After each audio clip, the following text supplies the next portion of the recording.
सर्वटन वहाँ बात करते हैं।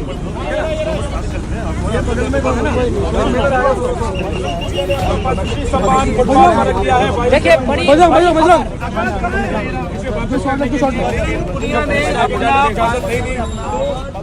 ஊடகம் கார்ப்பரேட் அரசியல்வாதிகளின் கைப்பாவையாக அடிமைகளாக இருந்தது போதும் இனி சாட்டை எடுத்து சுழற்றும் நேரம் வந்துவிட்டது.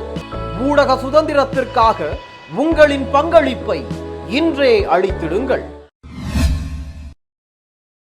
வணக்கம்.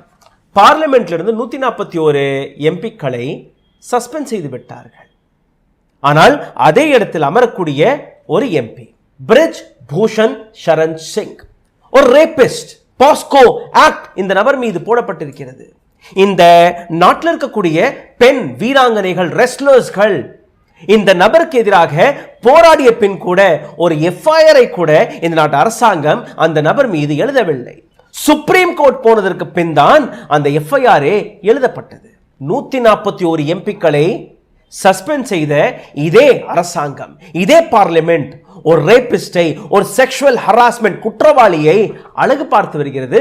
பழைய பார்லிமெண்ட்ல இருந்து இப்ப புதிய பார்லிமெண்ட் வரை எந்த நபருக்கு எதிராக ஒட்டுமொத்த ரெஸ்லர்ஸ்கள் களமிறங்கி போராடினார்களோ அவர்களை அலைக்கழித்துக் கொண்டு இந்த நபர் செல்ஃபி எடுத்துக் கொண்டிருக்கிறார். இந்த நபர் கையில் ரெஸ்லிங் ஃபெடரேஷன் ஆஃப் இந்தியா இன்னைக்கும் சிக்கி சின்னாபின்னமாகி கொண்டிருக்கிறது.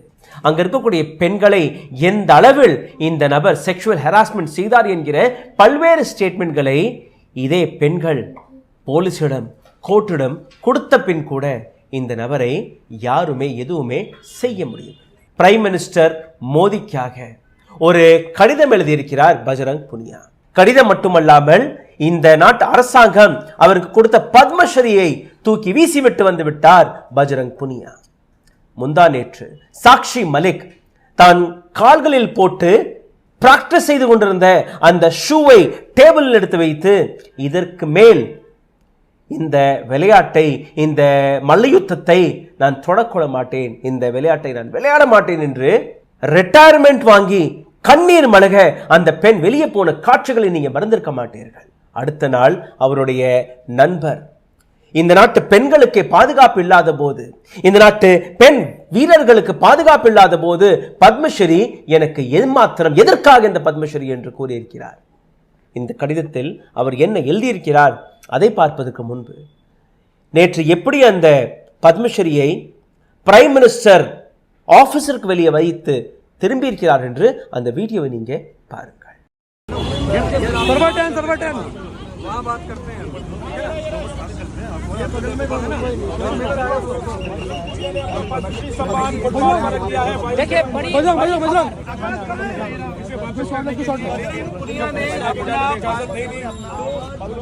சாக்ஷி மலிக் பேசியது என்ன? பிரிஜ் பூஷன் சரண் சிங் எந்த மிருகத்திற்கு எதிராக, எந்த ரேப் குற்றவாளிக்கு எதிராக நாங்கள் போராடினோமோ அதே ரேபிஸ்ட் இன்னைக்கும் ரெஸ்லிங் ஃபெடரேஷன் ஆஃப் இந்தியாவிலேயே அமர்ந்து கொண்டிருக்கிறான். அவருடைய க்ளோஸ் எய்டை வைத்து அந்த கண்ட்ரோலை இன்னும் அந்த நபர் கைக்குள் போட்டுக் கொண்டிருக்கிறான். இந்த நாட்டு அரசாங்கம், இந்த நாட்டு போலீஸ், இந்த நாட்டு சட்டத்திட்டம் யாருமே எங்களுக்கு உதவவில்லை. அதனால் நான் வெளியேறுகிறேன். இதைவிட கேவலமான விஷயம் எங்கேயும் நடந்திருக்குமா? பிரைம் மினிஸ்டர் மோடி கடந்த 20 ஆண்டுகளாக அவமானப்பட்டு நிற்கிறாரா? இந்த நாட்டு vice president of India Jagdeep Dhankhar அவர்கள் என்னை ட்ரோல் செய்து விட்டார்கள், என்னை மிமிக் செய்து விட்டார்கள் என்று அவர் ஒருபுறம் புலம்பிக் கொண்டிருக்கிறார். ஆனால் இந்த நாட்டு சாக்ஷி மலிக் போன்ற நபர்கள், gold medallist, Olympic gold medallist உடன் இது போன்ற விஷயங்கள் நடக்கும்போது, இந்த நாட்டு பெண் வீராங்கனைகளுடன் இப்படி நடக்கும்போது அதற்கான பதிலை யார் கொடுப்பார் என்று நீங்க சிந்திக்க வேண்டும். இந்த கடிதத்தை நான் படித்து காட்டுகிறேன், உங்களுக்கு புரியும் எந்த வேதனையுடன் பஜ்ரங் புனியா தன்னுடைய பதக்கத்தை, பத்மஸ்ரீயை பிரைம் மினிஸ்டர் மோடி வாசலில் வைத்து திரும்பியிருக்கிறார். माननीय प्रधानमंत्री जी, उम्मीद है कि आप स्वस्थ होंगे। आप देश की सेवा में इतने व्यस्त हैं, आपकी इस भारी व्यवस्था के बीच आपका ध्यान हमारी कुश्ती पर दिलवाना चाहता हूं। माननीय प्रधानमंत्री जी, रेस्पेक्टेड प्राइम मिनिस्टर அவர்களே, நீங்க ரொம்பவே பிஸியாக இருக்கிறீர்கள், அதனால் மல்யுத்தத்தின் பக்கம் எந்த விதமான கவனத்தையும் உங்களால் செலுத்த முடியவில்லை. ஆகையால் உங்களுடைய கவனத்தை இந்த புறம் திருப்ப பார்க்கிறேன்.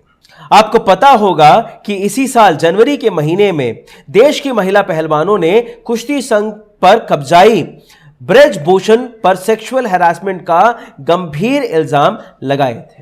உங்களுக்கு நன்றாகவே தெரியும், உங்களுடைய நண்பரான பிரிஜ்பூஷன் சரண் சிங், பிஜேபியின் எம்பியான பிரிஜ்பூஷன் சரண் சிங்க்கு எதிராக இந்த நாட்டு பெண் வீராங்கனைகள் செக்ஷுவல் ஹராஸ்மெண்ட்டிற்கான ஒரு குற்றத்தை சுமத்தினார்கள். आंदोलित पहलवान जनवरी में अपने घर लौट गए थे जब उन्हें सरकार ने ठोस कार्रवाई की बात करी थी. டிசம்பர் மாதத்தில் இந்த போராட்டம் தொடங்கியது. ஜனவரி மாதத்தில் அனைத்து பெண் வீராங்கனைகள் வீட்டுக்கு திரும்பினார்கள். அரசாங்கம் அவர்களுக்கு ஒரு உறுதி அளித்ததற்கு பின் நாங்க ஒரு கடுமையான ஆக்ஷனை இந்த நபர் மீது எடுப்போம் என்று. लेकिन 3 महीने के बाद भी जब ब्रिजभूषण शरण सिंह के खिलाफ एक साधारण एफआईआर तक दर्ज नहीं करी गई, तब पहलवानों ने अप्रैल के महीने में दोबारा सड़कों पर उतरने का फैसला किया था. 3 மாதங்களுக்கு பின் ஒரு எஃப்ஐஆரை கூட உங்களுடைய அரசாங்கம் போடவில்லை ஐயா.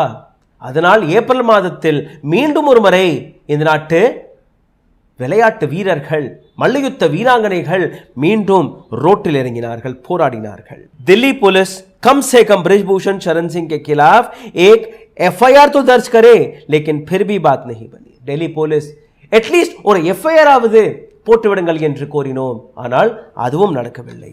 जनवरी में शिकायतकर्ता महिलाओं की गिनती 19 थी. अप्रैल के महीने आते आते ये गिनती 7 में आकर रुक गई. ஜனவரி மாதத்தில் 19 பெண்கள் இந்த நபருக்கு எதிராக ஸ்டேட்மெண்ட்களை கொடுத்தார்கள். ஆனால் ஏப்ரல் மாதம் வருவதற்குள் அந்த எண்ணிக்கை சரிந்து 7ஆக குறைந்து விட்டது. அதாவது 12 பெண் வீராங்கனைகளை இந்த நபர் மிரட்டி அவர்களை அந்த கம்ப்ளைண்டை வாபஸ் வாங்க फोर्स செய்திருந்தார். आंदोलन 40 दिन तक चला. इन 40 दिन के आंदोलन में एक महिला पहलवान फिर पीछे हट गई. மீண்டும் ஒரு 40 நாட்கள் வரை நாங்க ரோட்டில் உட்கார்ந்து போராடினோம். இந்த 40 நாட்களில் மீண்டும் இன்னொரு பெண்ணும் திரும்பி விட்டது. கடைசியில் இந்த நபர் மீது எஃப்ஐஆர் எப்ப எழுதப்பட்டது? சுப்ரீம் கோர்ட் அந்த ஆர்டரை கொடுத்ததற்கு பின் பிரிஜ்பூஷன் சரண் சிங்க்கு எதிராக ஒரு எஃப்ஐஆரை உங்களுடைய அரசாங்கம் போட்டிருக்கிறது. பிரைம் மினிஸ்டர் மோடியுடன் இந்த அனைத்து கேள்வியுமே நேரடியாக பிரிஜ்பூஷன் சரண் சிங் கடிதம் வழியாக எழுதியிருக்கிறது. அந்த கடிதத்தை அந்த மெடலுக்கு கீழே வைத்து சென்றிருக்கிறார் பிரிஜ்பூஷன். இது மட்டுமல்ல, हमारे प्रदर्शन स्थल को तहस नहस कर दिया गया, हमें दिल्ली से बाहर खदेड़ दिया गया, हमारे प्रदर्शन करने पर रोक लगा दी गई. जब ऐसा हुआ तो हमने कुछ समझ लिया और हमारे मेडलों को हमने गंगा में बहाने का सोचा. எங்களை டெல்லியை விட்டு துரத்தி விட்டார்கள். நாங்கள் எங்கேயுமே போராடாதபடி எங்கள் மீது தடயங்களை விதித்தார்கள். எங்களால் எதுவுமே செய்ய முடியவில்லை. எங்க செல்வதென்று எங்களுக்கு தெரியவில்லை. எஃப்ஐஆர் மட்டும்தான் போடப்பட்டது. ஆனால் அந்த நபரை பாதுகாக்கக்கூடிய வேலையை உங்களுடைய அரசாங்கம் பார்த்து கொண்டிருந்தது. ஆகையால் எங்களுடைய பதக்கங்களை, ஒலிம்பிக் பதக்கங்களை நாங்கள் கங்கையில் போட போய்விட்டோம். अन्नेकी उस समय आपके एक जिम्मेदार मंत्री का फोन आया और हमें कहा गया कि आप वापस आ जाइए, हमारे साथ न्याय होगा. इस बीच हमारे गृह मंत्री से भी हमारी मुलाकात हुई, जिन्होंने हमें आश्वासन दिया कि वे महिला पहलवानों के लिए न्याय और उनका साथ देंगे और कुश्ती फेडरेशन से ब्रिजभूषण, उसके परिवार और उसके गुर्गों को बाहर करेंगे. நாங்கள் கங்கை நதியோரத்தில் இருக்கும்போது விவசாயிகள் எங்களுடைய கையை பிடித்து எங்களை தடுத்து நிறுத்தினார்கள். அந்த தருணத்தில் உங்களுடைய ஒரு ரெஸ்பான்சிபிள் அமைச்சருடைய போன் வந்தது, திரும்பி வந்து விடுங்கள், நாங்கள் அனைத்துமே செய்து கொடுக்கிறோம் என்று. ஹோம் மினிஸ்டர் அமித்ஷா அவர்கள் எங்களை நேரடியாக சந்தித்தார். அவர் எங்களுக்கு கொடுத்த உறுதிகள், கவலைப்படாதீர்கள், இந்த பெண்களுக்கு நிச்சயமாக நியாயம் கிடைக்கும்.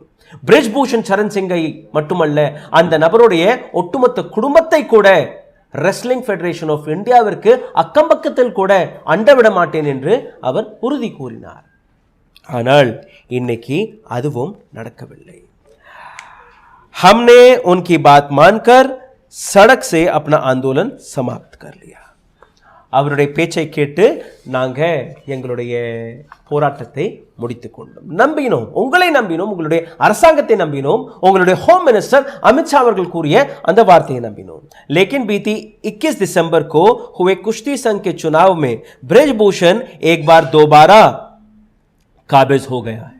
போன 21 டிசம்பர் அன்று நடந்த ரெஸ்லிங் ஃபெடரேஷன் ஆஃப் இந்தியாவின் தேர்தலில் மீண்டும் ஒரு முறை இதே குற்றவாளி, இதே ரேபிஸ்ட் பிரிஜ் பூஷன் சரண் சிங் மீண்டும் ஒரு முறை அந்த ஃபெடரேஷனை தன் கையுக்குள் எடுத்துக்கொண்டார். इसने ஸ்டேட்மெண்ட் दी थी दबदबा है और दबदबा रहेगा. இந்த நபர் கொடுத்த ஸ்டேட்மெண்ட், என் கண்ட்ரோல் இன்னைக்கும் ரெஸ்லிங் ஃபெடரேஷன் ஆஃப் இந்தியாவில் இருக்கிறது, இதற்கு மேலும் என்னுடைய கண்ட்ரோல் இந்த ஃபெடரேஷனில் இருக்கும் என்று கூறினார். महिला पहलवानों के यौन शोषण का आरोपी सरेआम दोबारा कुश्ती प्रबंधन करने वाली इकाई पर अपना दबदबा होने का दावा कर रहा था. और रेपिस्ट ஒரு செக்ஷுவல் ஹராஸ்மெண்ட் குற்றவாளி மீண்டும் ஒரு முறை இந்த ஃபெடரேஷனின் கையில் வந்து விட்டது என்கிற ஒரு ஸ்டேட்மெண்ட்டை தைரியமாக கொடுத்து கொண்டு நிற்கிறான். इसी मानसिक दबाव में आकर ओलंपिक पदक विजेता एकमात्र महिला पहलवान साक्षी मलिक ने कुश्ती से संन्यास ले लिया. இந்த நாட்டில் இருக்கக்கூடிய ஒரே ஒரு கோல்டு மெடலிஸ்டான சாக்ஷி மலிக் அவர்கள் இந்த நபருடைய ஸ்டேட்மெண்ட்களை கேட்டு இந்த நபர் கையில் மீண்டும் ஒரு முறை ரெஸ்லிங் ஃபெடரேஷன் ஆஃப் இந்தியா போனதை பார்த்து வேதனையுடன் சாக்ஷி மலிக் தன்னுடைய ராஜினாமாவை, ரிட்டையர்மெண்ட்டை அனௌன்ஸ் செய்து விட்டார். கண்ணீர் மழுக ரிட்டையர்மெண்ட்டை அனௌன்ஸ் செய்திருக்கிறார். हम सभी की रात रोते रोते निकली, समझ नहीं आ रहा है कि कहां जाए, क्या करें, कैसे जिए. இரவு முழுவதும் நாங்க அழுது கொண்டிருந்தோம், எங்க போவது, யாரை சந்திப்பது, எங்க எங்களுக்கு நியாயம் கிடைக்கும் என்று எங்களுக்கு எதுவுமே புரியவில்லை. इतना मान सम्मान दिया सरकार ने, लोगों ने भी, क्या इसी सम्मान के बोझ तले दबकर घुटता रहूं. साल 2019 में मुझे पद्मश्री से नवाजा गया था, खेल रत्न अर्जुन अवार्ड से भी सम्मानित किया गया था. மக்களாகிய நீங்க, இந்த நாட்டு அரசாங்கம் அனைவருமே எங்களுக்கு சம்மானத்தை கொடுத்தார்கள். எனக்கு பத்மஸ்ரீ கிடைத்தது, அர்ஜுன் அவார்ட் கிடைத்தது, கேல் ரத்ன கிடைத்தது. ஆனால் இந்த சம்மானத்தை நான் என்ன செய்வது? என்னுடைய மானம், என்னுடைய பெண்களுடைய மானம் கப்பலேறும் போது இந்த நாட்டு விளையாட்டு வீரர்களுக்கு அந்த நியாயம் கிடைக்காத பட்சத்தில் இந்த அவார்டுகளை வைத்து நான் என்னதான் செய்ய போகிறேன்? அதனால் जब ये सम्मान मिले थे तो मैं बहुत खुश हुआ था, लगा था जीवन सफल हो गया है, लेकिन आज उससे कहीं ज्यादा दुखी हूं. ये सम्मान मुझे कचोट रहा है. இந்த சம்மானங்கள் கிடைக்கும் போது மிகவும் சந்தோஷப்பட்டேன், ஆனால் இன்னைக்கு மிகவும் வருத்தப்பட்டு கொண்டிருக்கிறேன். कारण सिर्फ एक है, जिस कुश्ती के लिए सम्मान मिले थे उसमें हमारे साथी महिला पहलवानों को अपनी सुरक्षा के लिए कुश्ती तक छोड़नी पड़ रही है. எந்த சம்மானம் எந்த விளையாட்டுக்காக எங்களுக்கு கிடைத்ததோ அந்த விளையாட்டில் இருக்கக்கூடிய பெண் வீராங்கனைகள் தன்னுடைய மானத்தை காப்பாற்றுவதற்காக இந்த விளையாட்டிலிருந்து ராஜினாமா செய்து கொண்டிருக்கிறார்கள், ரிட்டையர்மெண்ட் வாங்கி கொண்டிருக்கிறார்கள். இதைவிட கேவலமான விஷயம் இந்த நாட்டில் எப்பவுமே நடந்திருக்காது.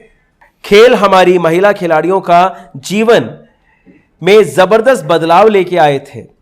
पहले देहात में यह कल्पना नहीं कर सकता था कि देहाती मैदानों में लड़का लड़की एक साथ खेलते दिखेंगे. இந்த நாட்டில் ஒரு மிகப்பெரிய மாற்றத்தை இந்த விளையாட்டு கொண்டு வந்தது. கிராமப்புறங்களில் ஆண் பெண் ஒன்றாக இது போன்ற விளையாட்டுகளை பிராக்டிஸ் செய்வது ஒரு கனவாக இருந்தது. இன்னைக்கு அந்த கனவு மாறி இருக்கிறது. ஆண் பெண் அனைவரும் ஒன்றாக இந்த நாட்டிற்காக நாங்கள் உழைத்து கொண்டிருந்தோம்.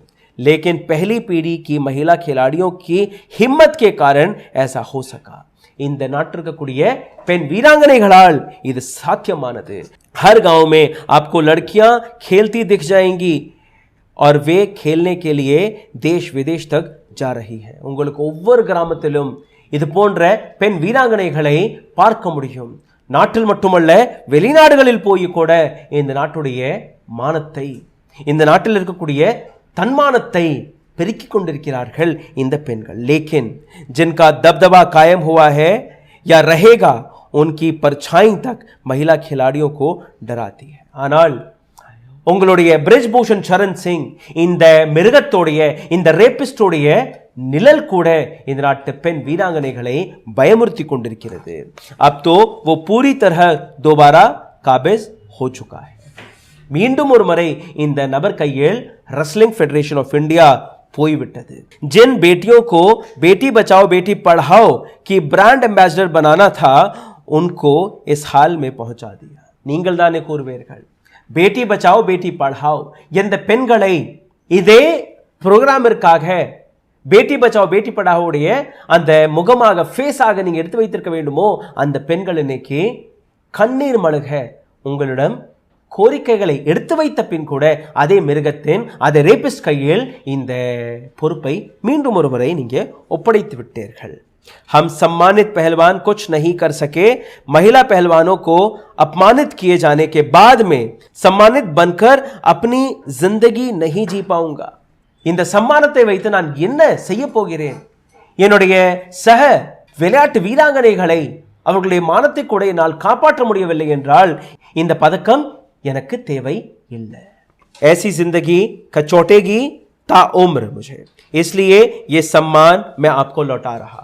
இந்த பதக்கம் வாழ்க்கை முழுவதும் என்னை உறங்க விடாது. ஆகையால் இந்த பரிசை இந்த சம்மானத்தை நான் உங்களுக்கே திருப்பி கொடுக்கிறேன். जब किसी कार्यक्रम में जाते थे तो मंच संचालक हमें पद्मश्री खेल रत्न अर्जुन अवार्डी पहलवान बताकर हमारा परिचय करवाते थे. ஒவ்வொரு மேடைக்கு போகும்போது அங்க இருக்கக்கூடிய நபர்கள் என்னை பத்மஸ்ரீ खेल रत्न अर्जुन अवार्ड विनर என்று அப்படிதான் அழைப்பார்கள். ஆனால் अब कोई ऐसे बुलाएगा तो मुझे घिन आएगी. இதற்கு மேல் இப்படி என்னை அழைத்தார்கள் என்றால் நான் வெட்கப்படுவேன், வேதனை அடைவேன். क्योंकि इतने सम्मान होने के बावजूद एक सम्मानित जीवन को जो हर महिला पहलवान जीना चाहती है उससे हमने वंचित कर दिया है. இதே போன்ற சம்மானத்தை இதே போன்ற மரியாதையை ஒவ்வொரு பெண் வீராங்கனையும் வாழ ஆசைப்படுவார். ஆனால் அந்த பெண்ணிடமிருந்து இந்த சம்மானத்தை இந்த மரியாதையை நீங்க நசுக்கிவிட்டீர்கள். அதனால் இந்த பரிசு எனக்கு தேவையில்லை. आपका बजरंग पुनिया அசம்மானித் பஹல்வான். உங்களுடைய பஜரங் புனியா மரியாதை கிடைக்காத ஒரு மல்யுத்த வீரர். சிந்தித்து பாருங்கள், ஒரு விளையாட்டு வீரர் தனக்கு கிடைத்த அந்த பதக்கத்தை பிளாட்ஃபாரத்தில் ரோட்டில் வைக்கக்கூடிய நிலை வந்துவிட்டது. ஆனால் நீங்க இன்னைக்கும் இந்த தருணத்திலும் நீங்க பார்த்தீர்கள்னா பிஜேபியில் இருக்கக்கூடிய பல்வேறு நபர்கள், நீங்க ஹோம் மினிஸ்டர், இந்த நாட்டில் இருக்கக்கூடிய யூனியன் மினிஸ்டர் உட்பட அனைவருமே இந்த ரேப் குற்றவாளியை பாஸ்கோ ஆக்டிற்கு கீழே இந்த நபர் மீது வழக்குகள் போடப்பட்டிருக்கிறது. அந்த நபரை பார்லிமெண்ட்டுக்குள் அமர வைத்து அழகு பார்த்து வருகிறீர்கள், இந்த நபரை ப்ரொடெக்ட் செய்து வருகிறீர்கள். அப்போ இந்த நாட்டு பெண்களுக்கான அர்த்தம் கிடையாது, இந்த நாட்டு பெண் வீராங்கனைகளுக்கான எந்த விதமான பாதுகாப்பும் கிடையாது என்பதை தான் நீங்க எடுத்து காட்டியிருக்கிறீர்கள். சிந்திக்கக்கூடிய விஷயம், சிந்தித்து பாருங்கள். நன்றி, வணக்கம். ஊடகம் கார்ப்பரேட் அரசியல்வாதிகளின் கைப்பாவையாக அடிமைகளாக இருந்தது போதும், இனி சாட்டை எடுத்து சுழற்றும் நேரம் வந்துவிட்டது. ஊடக சுதந்திரத்திற்காக உங்களின் பங்களிப்பை இன்றே அளித்திடுங்கள்.